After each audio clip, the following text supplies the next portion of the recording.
Hello दोस्तों, कैसे हो आप सब। उम्मीद है अच्छे होंगे। दोस्तों, इस फिल्म का नाम है गर्ल इन द बेसमेंट। यह फिल्म 2021 में रिलीज हुई थी। इसकी IMDb रेटिंग है 6.5। दोस्तों, इस फिल्म की कहानी कुछ ऐसी है। एक क्रूर पिता अपने बेटी को एक बेसमेंट में किडनैप करके रख देता है और उसके साथ टॉर्चर करता है, उसके साथ रेप करता है, उसे 4 बच्चों की माँ बनाता है और आखिर में उसे मारने की भी कोशिश करता है। दोस्तों, चलो इस कहानी को अच्छे से एक्सप्लेन करके बताता हूँ आपको। कहानी कुछ इस तरह से शुरू होती है कि दिखाया जाता है एक कार में एक आदमी और एक औरत एक बच्चे को लेकर हॉस्पिटल जा रहा होता है। कुछ देर के बाद हॉस्पिटल पहुँचते हैं, बच्चे को एडमिट कराते हैं। फिर कहानी यहाँ से 20 साल पीछे शिफ्ट हो जाती है, जिसमें दिखाया जाता है कि शाम के समय एक फैमिली अपने घर में डिनर कर रहा होता है, जिसमें लड़की का नाम है सारा, जो अपने पापा से कहती है कि मैं पार्टी के लिए जा रही हूँ। उसके पापा का नाम है डॉन, जो उन्हें पार्टी में जाने से मना करता है। फिर सारा अपनी माँ से कहती है कि तुमने मुझे पार्टी में जाने की इजाज़त दी थी। फिर उसकी माँ उसके पापा की तरफ देखती है और वह डर जाती है। फिर सारा से कहती है कि तुम्हें अपनी पापा की बात मान लेनी चाहिए। इतने में सारा गुस्सा होकर अपने कमरे में चली जाती है। फिर कमरे के बाहर पीछे वाली खिड़की से निकल जाती है, जहाँ पर उसका बॉयफ्रेंड उन्हें पिकअप करने के लिए आया होता है। फिर दोनों बाइक में बैठकर पार्टी के लिए चले जाते हैं। कुछ देर पार्टी में रहता है, उसके बाद पार्टी से दूर जाकर दोनों बातें करने लगते हैं। और इधर सारा की माँ सारा को मनाने के लिए उसके कमरे में जा रही होती है।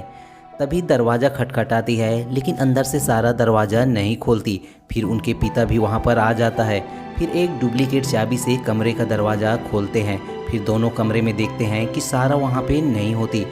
फिर पूरी रात सारा के पिता डॉन उनका इंतज़ार करते रहता है, लेकिन सारा पूरी रात घर नहीं आती।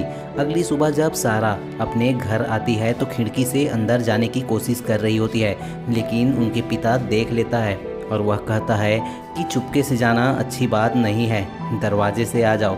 फिर सारा जैसे ही अंदर आती है, उनके पिता डांटने लगता है। फिर उनकी माँ वहाँ पर आ जाती है।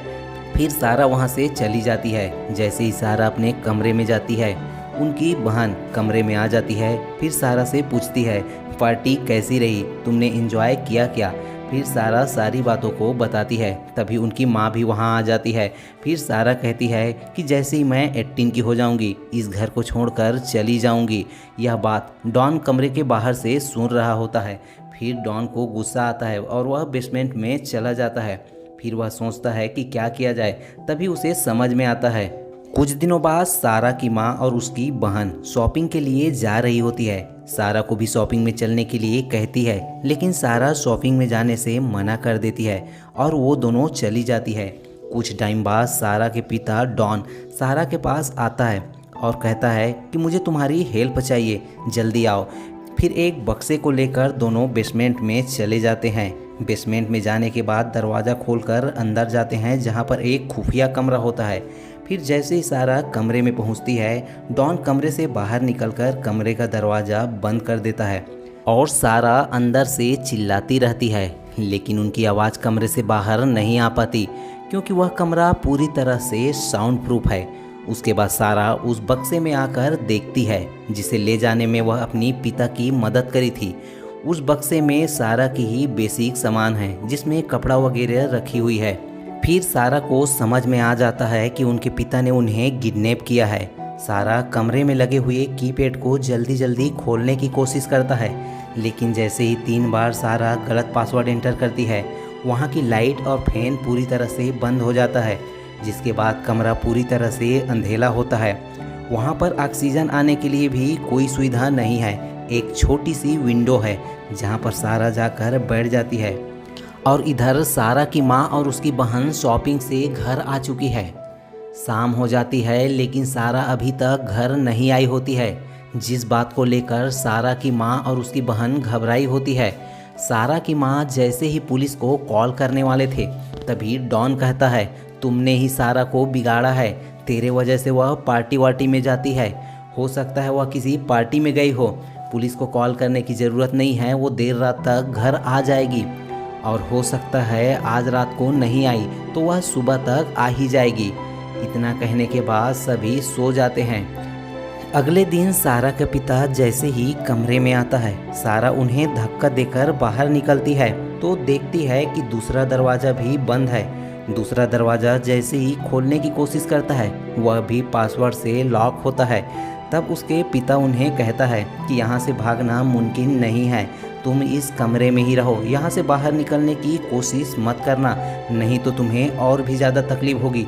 तुम घबराना मत, तुम्हें जो चाहिए सब कुछ मिलेगा, किताबें चाहिए, टीवी चाहिए, तुम्हें जो चाहिए वो मिलेगा, लेकिन उसके लिए तुम्हें कमाना होगा। और कैसे कमाना है मैं तुम्हें बताता हूँ। इतना कहने के बाद डॉन सारा के साथ ज़बरदस्ती करता है। उसके बाद कमरे से निकल जाता है और फिर इधर देखता है पुलिस वाले सारा की माँ और उसकी बहन से पूछताछ कर रहा होता है। फिर डॉन पुलिस वाले के सामने पहुँच जाता है और सारा की माँ से कहता है, तुमने पुलिस वाले को वो बातें बताई है जो सारा कहा करती थी। तभी डॉन बताता है कि सारा को इस घर में रहना पसंद नहीं था, वह यह घर छोड़कर चली जाना चाहती थी। इतना कहने के बाद पुलिस वाले कहते हैं कि जैसे ही सारा के बारे में पता चलता है मैं आप लोगों को इन्फॉर्म करूंगा। कुछ दिनों बाद सारा की तबीयत बहुत ज़्यादा खराब हो जाती है और वह अपने बॉयफ्रेंड माइकल को बेहद ज़्यादा मिस करने लगती है। अगले ही दिन माइकल उनके घर आता है। डोंग उसे देख लेता है, उनके पास जाता है। फिर माइकल पूछता है कि सारा कहाँ है, मुझे उनसे मिलना है। तब डोंग माइकल से कहता है कि सारा अपने बचपन के एक दोस्त के साथ भाग गई है जो विदेश में जाकर उनके साथ रह रही है। तुम अच्छे लड़के हो, तुम उसे भूल जाओ। इतना कहने के बाद माइकल गाड़ी स्टार्ट करके चला जाता है और गाड़ी की आवाज़ सुनकर सारा की माँ बाहर निकलती है और डोंग से पूछती है कोई आया था क्या यहाँ, लेकिन डोंग उसे कह देता है कि कोई भी नहीं आया था और फिर सारा की माँ अंदर चली जाती है।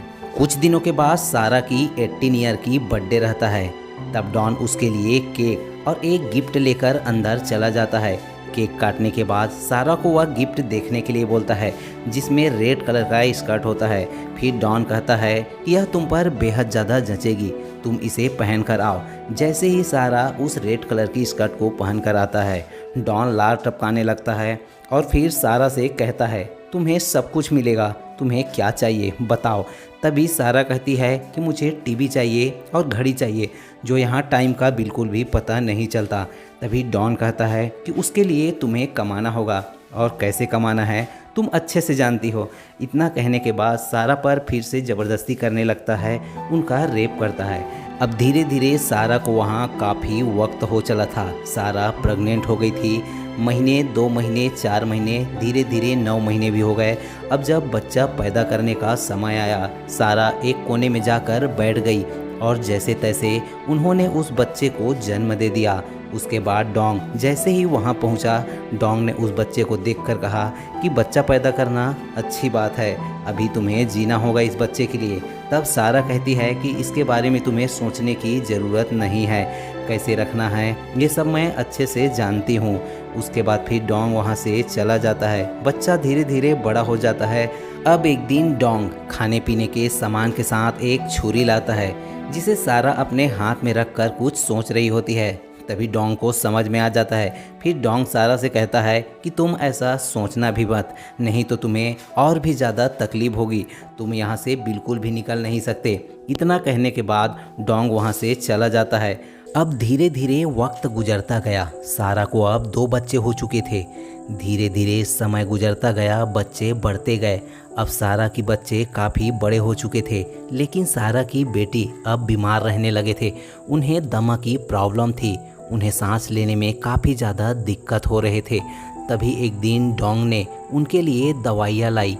तब सारा ने कहा यह दवाइयाँ बच्चों के लिए नहीं है, यह बड़ों के लिए है। लेकिन डोंग ने कहा इन्हें थोड़ी थोड़ी मात्रा में खिला देना।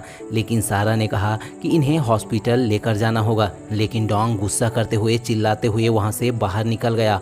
अब 7 साल पूरे हो गए। सारा के बॉयफ्रेंड माइकल ने एक बार फिर से सारा के बारे में जानना चाहा और सारा के बारे में जानने के लिए सारा के घर आ गया।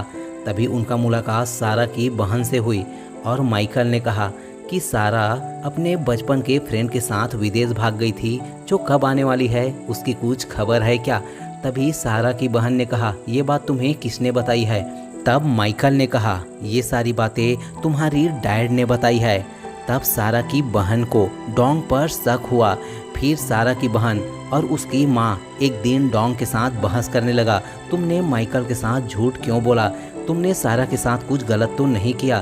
फिर डोंग वहाँ से गुस्से से उठकर चला आया, लेकिन जैसे ही डोंग वहाँ से उठ रहा था, उसके जेब से चाबी वहीं पर गिर गई थी, जिसे सारा के बहन ने देख लिया था और चुपके से वह बेसमेंट में चली आई।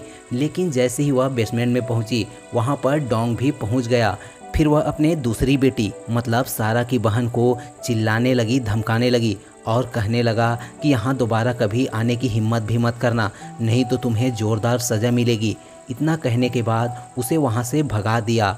अब एक बार फिर से डोंग सारा के कमरे में जाता है तो देखता है कि सारा ने तीसरे बच्चे को भी जन्म दे दिया है। तब डोंग कहता है कि इनको पालना यहाँ पर मुश्किल है। तब सारा कहती है कि हमें यहाँ से बाहर ले चलो, हमें यहाँ से दूर ले चलो, मैं इसके बारे में किसी को कुछ भी नहीं बताऊंगी। लेकिन डोंग डरता है और कहता है कि मुझे पता है तुम्हें बाहर ले गया तो इसके बारे में तुम बकोगी। उसके बाद डोंग उन्हें बाहर ले जाने से मना करता है। तब सारा कहती है कि इस बच्चे को माँ तक किसी भी हाल में कैसे भी हो पहुँचा दो। तब डोंग एक दिमाग लगाता है और डोंग दरवाजे के पास उस बच्चे को ले जाकर रख देता है, जिसमें सारा का नाम का एक कार्ड होता है और उस कार्ड में लिखा होता है कि हमारी फाइनेंशियल कंडीशन ठीक नहीं है, जैसे ही हमारी फाइनेंशियल कंडीशन अच्छी हो जाएगी इस बच्चे को मैं आकर ले जाऊंगी, तब तक आप इस बच्चे को अच्छे से पाल लेना। और सारा ने एक चिट्ठी टोकरी में रखी थी, लेकिन सारा की माँ उस चिट्ठी को नहीं देख पाती और बच्चे को उठाकर अंदर ले जाती है। तभी वहाँ पर डोंग आता है और उस चिट्ठी को देख लेता है। डोंग उस चिट्ठी को खोलकर पढ़ता है तो सारा ने उसमें लिखा था कि हमें डोंग ने बेसमेंट में कैद कर रखा है, हमें जल्दी से आओ और यहाँ से बाहर निकालो। अब डोंग काफ़ी ज़्यादा गुस्सा हो जाता है और एक बार शाम को गुस्से में वह बेसमेंट में जाता है और सारा को वही रेड ड्रेस पहनने के लिए बोलता है और कहता है कि तुमने फिर एक बार गलती की और गलती की तुम्हें सज़ा मिलेगी। इतना कहने के बाद फिर वह सारा के साथ रेप करने लगता है। अब 14 साल बीत गए थे। एक दिन फिर डोंग उसी कमरे में नाश्ता कर रहे थे और सारा अपने बेटे के बाल काट रहा था। तभी उसकी बेटी अब काफ़ी बड़ी हो गई थी, जो मेकअप करके वहीं सामने आया, जो डोंग ने देखते ही उसे लार टपकाना शुरू कर दिया। तब सारा बेहद ज़्यादा गुस्सा हो जाती है और फिर डोंग के लिए चिल्लाने लगती है कि ये मेरी बेटी है, अब इस पर बुरी नज़र मत डालो। लेकिन डोंग वहाँ से गुस्से से बाहर चला आया और कमरे की लाइट भी बंद कर दिए, जिसके वजह से कमरे में ऑक्सीजन भी नहीं जा रहा था। जो छोटी सी विंडो थी वहीं पर जाकर सारा और उसकी बेटी बैठ गई। अब कुछ दिनों के बाद वहाँ काफ़ी तेज़ ज़्यादा बारिश हुआ और वहाँ बारिश की वजह से एक पाइप लीक हो गई थी और बेसमेंट में पानी आने लगा था। सारा ने यह देखा और जहाँ से पानी टपक रहा था उस जगह को तोड़ना शुरू कर दिए। धीरे धीरे वहाँ पर एक होल बना लिए, जहाँ से उन्होंने मदद के लिए किसी को पुकारना चालू कर दिया, लेकिन वहाँ पर कोई भी नहीं आ जा रहा था। शाम के समय एक दिन फिर सारा ने वहाँ पे टार्च मारना शुरू किया। वहाँ आसपास में एक आदमी कुत्ते को लेकर टहल रहा था, जो टार्च की रोशनी देखकर फिर उनके घर आता है और फिर डोंग को ये सारी बातों को बता देता है। फिर डोंग कहता है कि ऐसी कोई भी बात नहीं है और फिर डोंग बेसमेंट में चला जाता है और सारा को बेहद ज़्यादा मारने लगता है, पीटने लगता है। जबकि सारा प्रेग्नेंट थी और बेहद ज़्यादा मारने पीटने की वजह से सारा का बच्चा पेट में ही मर जाता है और फिर मरा हुआ पैदा लेता है। लेकिन डोंग उसके बाद उस बच्चे को लेकर बाहर दफन कर देता है। अब एक दिन सारा का बेटा और उसकी बेटी सारा से पूछने लगते हैं कि आखिर उनकी मुलाकात उनके पिता से कब हुई थी और आखिर ये सब उनके साथ क्यों कर रहे हैं ऐसा। तब सारा कुछ समय तक तो झूठ बोलती रही, लेकिन सारा के बच्चे जिद करने लगे। तब सारा गुस्से में सारा सामान इधर उधर फेंक देता है। उसके बाद सारा एक कोने में जाकर सो जाती है, लेकिन बच्चे सारा सामान इकट्ठा कर देते हैं और जैसे ही सारा सोकर उठती है फिर वापस बच्चे वही बात पूछने लगते हैं और कहते हैं कि हम लोग अब बड़े हो चुके हैं और तुम्हें सच बताना होगा। फिर सारा इन सारी बातों का सच अपने बच्चों को बता देता है। फिर जैसे ही डोंग उस कमरे में पहुंचता है, सारा का बेटा उस पर हमला कर देता है, लेकिन डोंग उन्हें धक्का देकर वहाँ से बाहर निकल जाता है और डोंग सोचने लगता है कि अब ये लोग 3 हो चुके हैं और तीनों मिलकर किसी दिन मुझ पर हमला कर सकते हैं। इससे अच्छा इन्हें मार देना होगा। ये सोचकर डोंग कार को ऐसे सेट कर देता है जिससे कार का धुआं उस खुफिया कमरे तक चला जाए, जिससे उन्हें ऑक्सीजन भी ना मिले और सारा और उनके बच्चे उस धुएं की वजह से तड़प तड़प कर मर जाए। लेकिन डोंग को कुछ देर ही हुआ था कार चालू किए हुए, तभी सारा का तीसरा बेटा जो बाहर है वो वहाँ पर पहुँच जाता है और डोंग जल्दी जल्दी कार को बंद कर देता है और डोंग उससे कहता है कि मैं कार को टेस्ट करके देख रहा था कि कार सही है या रिपेयर करने के लायक हो चुका है, और वो दोनों फिर वहाँ से चला जाता है। अब अगले दिन डोंग उस खुफिया कमरे में जाकर देखता है कि सारा और उनके बच्चे मर गए हैं या जिंदा है, लेकिन कमरे में जाते हैं तो देखते हैं कि सभी लोग जिंदा थे, लेकिन उसकी बेटी बेहद ज़्यादा क्रिटिकल कंडीशन में थी। तब सारा उन्हें हॉस्पिटल ले जाने के लिए जिद करता है, मगर डोंग मानने के लिए तैयार नहीं हो रहा होता है और कैसे भी करके सारा डोंग को हॉस्पिटल ले जाने के लिए मना लेती है। लेकिन डोंग हॉस्पिटल चलने के लिए एक शर्त रखता है और कहता है कि जब तक हम वापस ना आ जाए तुम्हारा बेटा इसी बेसमेंट के खुफिया कमरे में कैद रहेगा। और फिर डोंग और सारा हॉस्पिटल के लिए निकल जाते हैं। इस सीन को आप वीडियो के शुरू में ही देख चुके हो। और जैसे ही ये लोग हॉस्पिटल पहुंचते हैं तब एक फॉर्म फिलअप करने के लिए दिया जाता है, जिस पर सारा के वजह से फॉर्म में पानी गिर जाता है। लेकिन डोंग को इस बात पर काफ़ी ज़्यादा गुस्सा आता है और वह कहता है कि तुम यहीं बैठो और मैं जा रहा हूँ दूसरा फॉर्म लेने। तभी सारा पास में खड़े हुए पुलिस को इन्फॉर्म करती है और डोंग के बारे में बताती है और वह पुलिस चुपके से डोंग के पीछे जाता है और उन्हें पकड़ लेता है। उसके बाद सारा आज तक हो रहे अपने साथ अत्याचार और डोंग के द्वारा किए गए रेप के बारे में पुलिस और उस डॉक्टर को बताता है। उसके बाद सारा हॉस्पिटल से ही अपनी माँ को कॉल करती है और उन्हें हॉस्पिटल बुला लेती है और फिर अपने माँ को उस बेसमेंट के खुफिया कमरे के बारे में बताती है और कहती है कि मेरा बेटा उस खुफिया कमरे में बहुत ज़्यादा तकलीफ में है, जल्दी से जाओ और उसे बाहर निकालो। तभी सारा के माँ के साथ कुछ पुलिस वाले जाकर उस खुफिया कमरे से सारा के बच्चे को निकाल लेता है। अब कुछ दिनों के बाद सारा और उनके बच्चे सब बेहद ज़्यादा खुश हो जाते हैं और फिर एक दिन सारा का बॉयफ्रेंड आता है और फिर सारा खुशी खुशी अपने बॉयफ्रेंड के साथ चली जाती है और फिर दोनों नदी के किनारे जाकर बैठ जाते हैं और बातें करने लगते हैं। और सारा का बॉयफ्रेंड उनसे माफ़ी भी मांगता है कि आखिर मैंने तुम्हारे पिता के बातों पर भरोसा किया। लेकिन सारा इस बात के लिए अपने बॉयफ्रेंड को माफ़ कर देती है और दोनों एक साथ चले जाते हैं और बेहद ज़्यादा खुश लग रहे होते हैं। दोस्तों, कहानी इस तरह से ख़त्म हो जाती है। कैसी लगी आपको हमें कमेंट में ज़रूर बताना और वीडियो को लाइक करना बिल्कुल ना भूलें और इसी तरह के इंटरेस्टिंग वीडियो के लिए हमारे चैनल को सब्सक्राइब कर लेना। फिर मिलते हैं नई वीडियो में। Thank you.